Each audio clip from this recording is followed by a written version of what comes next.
So what was the intended role of the Wessex?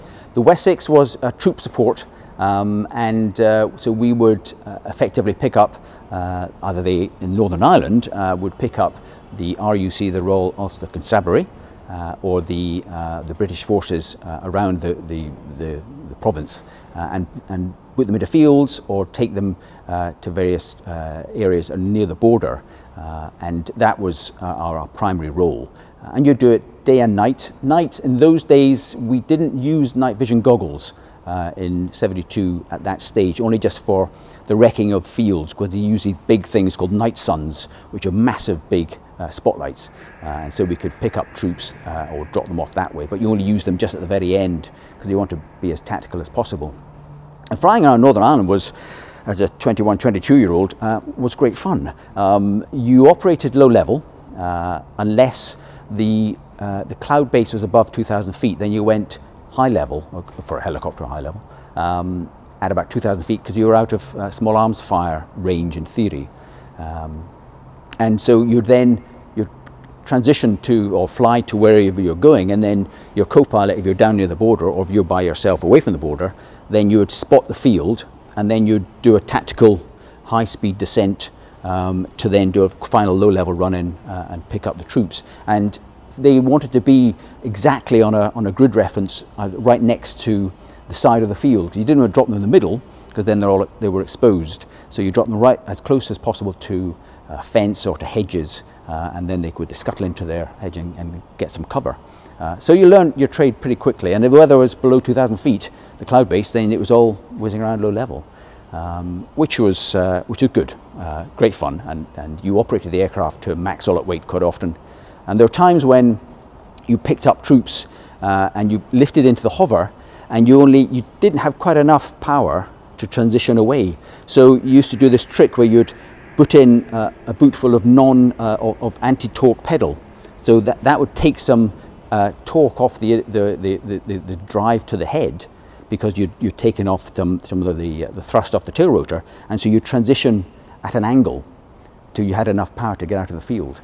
So again, you learned these tricks of the helicoptering trade out there, which is great. And there was times when there was odd bits of action going on. I didn't get shot at, but I was out there when a Lynx got shot down down in South Armagh.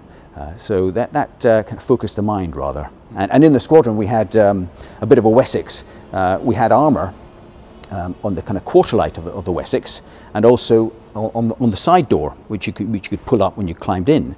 And in this squadron there was a bit of the quarterlight of the Wessex, and in front of the quarterlight was the map. And used to, when you flew around low level, you put your map either under your leg or in the quarterlight.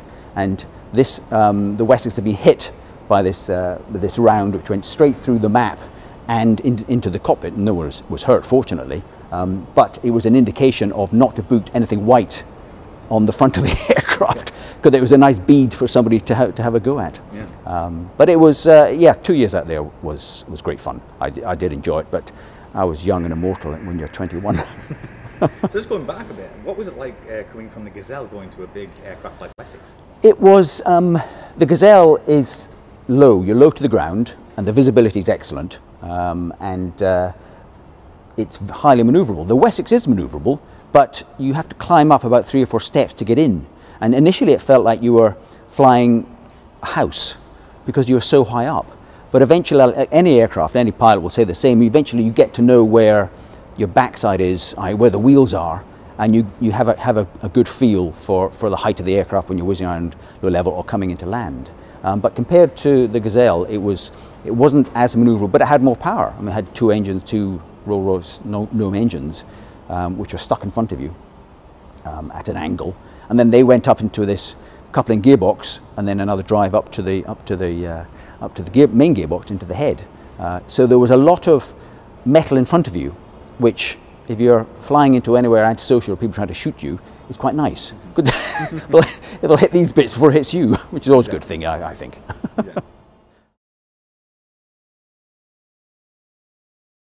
I heard you had no depth of field. Is that true? It is true. You had to keep moving your head left or right to see to pick up a depth of field, especially for hovering. When you came into the hover, with night vision goggles. Again, we did the same trick as landing in snow.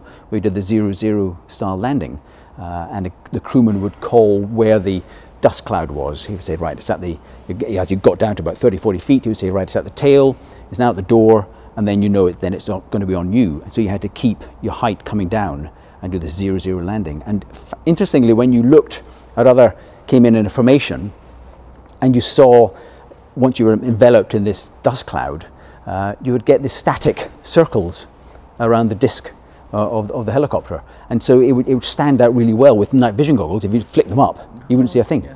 But just because of the tiny particles striking the disc, you got this kind of this circular glow around the where the disc was, which is quite interesting. That's something you maybe did. Well, there you go. we had the tasking. So the army would say we've got to go and pick up some chaps or move them up towards the border, and so you effectively just had a lat and long, and you headed towards that point in the desert, and hopefully they were there. But we had some new kit fitted.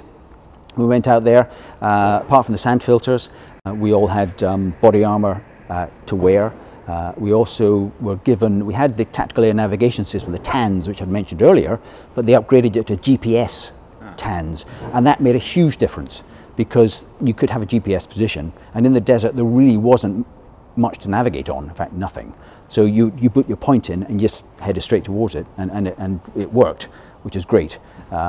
We also had chaff and flare attached to the side of the aircraft. So for radar and for heat-seeking missiles, and combined with that, it was a radar warning system. We programmed in the type of radars that the Iraqi had, the Iraqi Air Force and ground units had, and also we put in some of the American radar warning systems just in case we were picked up by then. And it would actually tell you heading to the track and heading to look for, and give you a code so you know who was locking you up. We had quite a bit.